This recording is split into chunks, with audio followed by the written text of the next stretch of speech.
So here we have an air standard Brayton cycle operating with principal states given in the table. Determine the pressure ratio, the net heat addition to the cycle in kilojoules per kilogram, so it's a per unit mass, net work, and thermal efficiency and the back work ratio. Okay, here's all our states. Notice that they number our states, and looking at it, this is a low pressure, then it jumps up. The pressure at 2 is the same as the pressure at 3. So it looks like our traditional numbering convention is done. So we have the compressor, followed by the burner, just call it a heat exchanger, followed by the turbine, followed by another heat exchanger to bring it full circle. And we have state 1 as an inlet, state 2, state 3, and state 4. And we can sketch it on a temperature entropy diagram. True. 1 to 2 to 3 to 4, back to 1. 1, 2, 3, 4. This is P equal to a constant, P equal to a constant. Okay. We look at, they give us pressure column, temperature column, internal energy column, enthalpy column, and P sub R column. What is P sub R? That parameter in the air tables, okay? When we had isentropic processes, accounting for variable specific heats, true? Now, you can sit there and say, okay, I'm going to say that the work of the turbine is out, and that's equal to H3 minus H4. I'm going to say that the Q into this heat exchanger right here is H3 minus H2. Now I have to say, is this Q going out? I'm going to put it as a positive Q out. That'll be H4 minus H1. And this is a positive work compressor in. Work compressor is H2 minus H1. True? So if I want either one of the Q's or either one of the W's, I need to know H's. So why did they give me a column of U's? To see if you knew what you needed and what you didn't need. It's a distractor. You could have deleted it and it wouldn't hurt you at all, okay?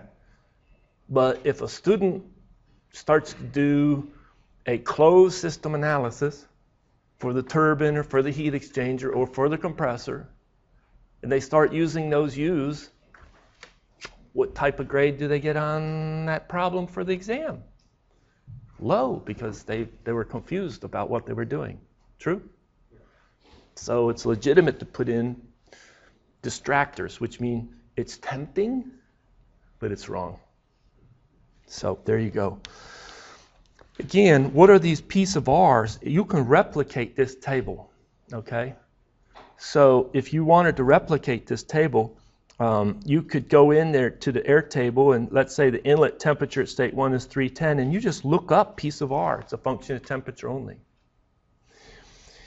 All right, and then you can march through, and what you'll do is you'll use that P sub R to get the state 2 fixed.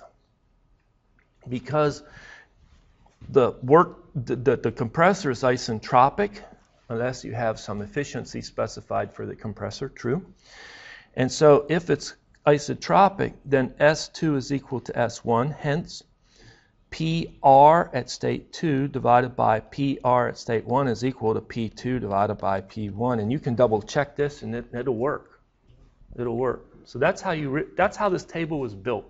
It was built by getting PR1, multiplying PR1 by the pressure ratio to get PR2, knowing PR2, coming across and interpolating to get H2 and T2. True? All right. Let's take a look at answering the first question, part A. What is the pressure ratio? Is that just P2 divided by P1? Is it just 1045 divided by 95? And guess what? Students say, no, it has to be more work. There has to be some more work. But no, that's the right answer. And what is that number if you do that ratio? It's 11. So So you have P2 divided by P1 is equal to 11, and then you box it. This is one of those cases where they could have introduced a symbol like PR as a pressure ratio, but they didn't. They just say, let the pressure ratio is P2 divided by P1. Okay?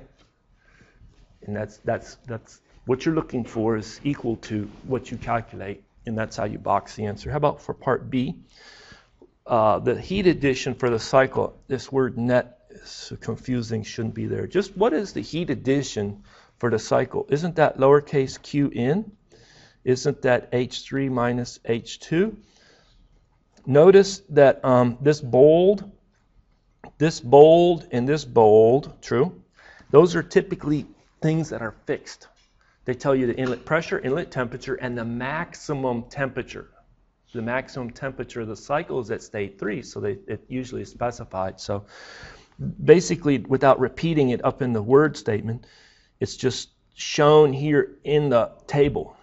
So we have H3 minus H2, and when you calculate that, you find that the Qn is 899.9 kilojoules per kilogram. How about for part C? What is the net work? Well, you have work net. You can calculate it two ways. You could say, what does the turbine produce minus what the compressor consumes? You could also say, well, work net is Q net, true? And Q net is equal to Q in minus Q out. Here is the Q in here, and here is the Q out there. Either one will work. All right? So let me see, if I do the work of the turbine, we already have it right here. It's H3 minus H4. And so the work of the turbine is 728.2 kilojoules per kilogram. And the work of the compressor, 305.2 kilojoules per kilogram, giving us that the work net is equal to 423.0 kilojoules per kilogram. And I think it's really helpful if you say, okay, well, is this consistent? We already got Q in 899.9 kilojoules per kilogram.